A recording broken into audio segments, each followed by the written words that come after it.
সময় আগতে আমাৰ কেবিনেট সমাপ্ত হ'ল, গতিকে কেবিনেটৰ মুখ্য সিদ্ধান্তখিনি মই আপোনালোকক জনাব বিচাৰিছোঁ। আপোনালোকে জানে যে অসম ভৱন মুম্বাইত বহুকেইজন কৰ্মৰত ব্যক্তি আছিলে, যিয়ে বহুদিন ধৰি অসমৰ পৰা যোৱা কেঞ্চাৰ বেমাৰী হওক বা অন্যান্য বিভিন্ন ৰোগত আক্ৰান্ত হৈ ট্ৰিটমেণ্টত যোৱা লোকসকলক সহায় সহযোগিতা বা অসম ভৱনটো চলোৱাৰ ক্ষেত্ৰত কাম কৰি আছে। কিন্তু তেখেতসকল চৰকাৰৰ কোনো কেজুৱেল বা পাৰ্মানেণ্ট এমপ্লয় নাছিলে, যাৰ কাৰণে তেখেতসকলে বহুদিন ধৰি এটা অসম চৰকাৰৰ এমপ্লয় হিচাপে দিবৰ কাৰণে অনুৰোধ জনাই আছিল। আৰু আজি অসম কেবিনেটে তেনেকুৱা 8জন আগৰে পৰা কাম কৰি থকা ব্যক্তিক contractual employee, fixed pay contractual এমপ্লয়ৰ কাৰণে অসম কেবিনেটে আজি এপ্ৰুভেল দিছে। কাৰণ তেখেতসকলৰ বয়স বা বিভিন্ন সময়ত সকলো ক্ৰাইটেৰিয়া মিলি চৰকাৰী চাকৰি টনা মানে ৰেগুলাৰ পোষ্ট টনাটো সম্ভৱ নহয়। গতিকে কন্ট্ৰেকচুৱেল এমপ্লয় হিচাপে ফিক্সড পে ইয়াৰ কাৰণে অসম ভৱনৰ 8জন কৰ্মচাৰী আজি ল'বৰ বাবে অসম কেবিনেটে অনুমোদন দিয়ে। ঠিক তেনেদৰে অসম ভৱনত লিয়াজন অফিচাৰ হিচাপে কাম কৰি থকা আভা লোহিয়া, যাৰ স্বামী সন্ত্ৰাসবাদী আক্ৰমণত নিহত হৈছিল, তেখেতক এতিয়া কম্পেনচেটৰি কাৰণত তেখেতক চাকৰি দিয়া হৈছিলে। তেখেতৰ আজি সুদীৰ্ঘদিন কোনো প্ৰমোচন হোৱা নাছিল, তেখেতৰ এটা টেম্পৰেৰী আপগ্ৰেডেশ্যন কৰিবৰ কাৰণে পোষ্ট লিয়াজন অফিচাৰলৈকে আপগ্ৰেডেশ্যন কৰিবৰ কাৰণে আজি অসম কেবিনেটে অনুমোদন জনাইছে।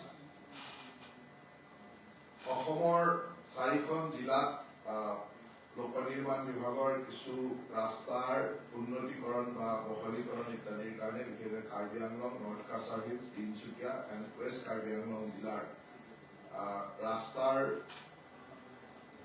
সুন্দৰভাৱে ৱেডেনিং বা ইম্প্ৰুভমেণ্ট কৰিবৰ কাৰণে আজি 115 কোটি টকা নাবাৰ্ডৰ লোনৰ কাৰণে অসম কেবিনেটে আজি অনুমোদন জনাইছে। আপোনালোকে জানে যে অসমত আমি মিছন বসুন্ধৰাৰ জৰিয়তে বহু ভূমিহীন লোকক, খিলঞ্জীয়া ভূমিহীন লোকক আমি মাটিৰ পট্টা দিয়াৰ কাম কৰি আহিছো।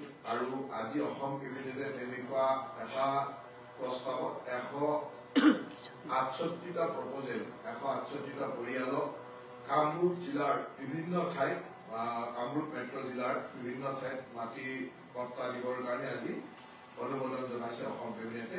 আৰু দ্বিতীয় এটা প্ৰপ'জেলত 732টা তেনেকুৱা ধৰণৰ প্ৰপ'জেল পৰিয়ালক আজি মাটিৰ পট্টা দিবৰ কাৰণে মিছন বসুন্ধৰাৰ জৰিয়তে অনুমোদন জনাইছে। গতিকে দুইটা মিলি প্ৰায় 900 পৰিয়ালক আজি মিছন বসুন্ধৰাৰ জৰিয়তে কামৰূপ মেট্ৰ' জিলাৰ অন্তৰ্গত মিছন বসুন্ধৰা তেনেকুৱা অনুমোদন আমি অসম কেবিনেটে দিছে। অসমৰ কাৰণে এটা ভৱিষ্যতৰ কাৰণে আধ্যাত্মিক আৰু পৰ্যটন ক্ষেত্ৰৰ কাৰণে এটা ভাল খবৰ এইটোৱে যে অসমত আৰু এটা তিৰুপতি তিৰুমলা দেৱস্থান নিৰ্মাণৰ কাৰণে আমেৰিকুক আণ্ডাৰ পানবাৰী মৌজা, সোণাপুৰ ৰেভিনিউ চাৰ্কুলৰ আমেৰিকুক গাঁৱত, পানবাৰী মৌজাৰ অন্তৰ্গত আমেৰিকা গাঁৱত এটা তিৰুপতি তিৰুমলা দেৱস্থান নিৰ্মাণৰ কাৰণে আজি 31 বিঘা 1 কঠা 2 লেচা মাটি অসম চৰকাৰে আবণ্টন দিছে। আৰু সেই মন্দিৰটো নিৰ্মাণ হোৱাৰ লগে লগে নিশ্চয়কৈ আধ্যাত্মিক ক্ষেত্ৰত এক নতুন পৰ্যটনৰ সংযোজন হ'ব আৰু এটা সুন্দৰ মন্দিৰ গুৱাহাটীৰ ওচৰতে নিৰ্মাণ হ'ব। আমি 31 বিঘা 1 কঠা 2 লেচা মাটি, সোণাপুৰ ৰেভিনিউ চাৰ্কুলৰ আমেৰিকুক গাঁও।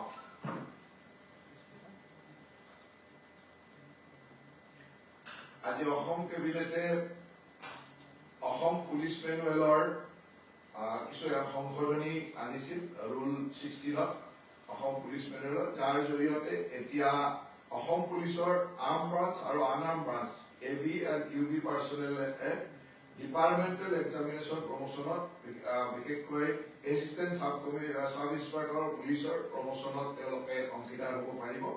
এই এমেণ্ডমেণ্টটো আজি আসাম পুলিচ মেনুৱেলত অনা হৈছে আৰু অসম কেবিনেটে ইয়াক অনুমোদন দিছে।